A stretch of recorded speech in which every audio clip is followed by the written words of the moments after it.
terra donde me crié. Terra que quero tanto. Que viñas que plantei. Prados, ríos, arboedas. Pinares.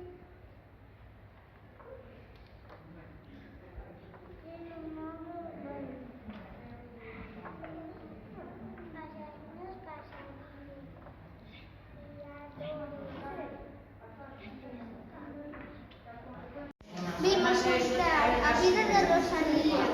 Un libro de Rosalía, una hija del mar. Un libro de este caballero con botas azules. Un libro que se chamaba A Flor. Ler os seus poemas. Na biblioteca temos todos os seus poemas. La quería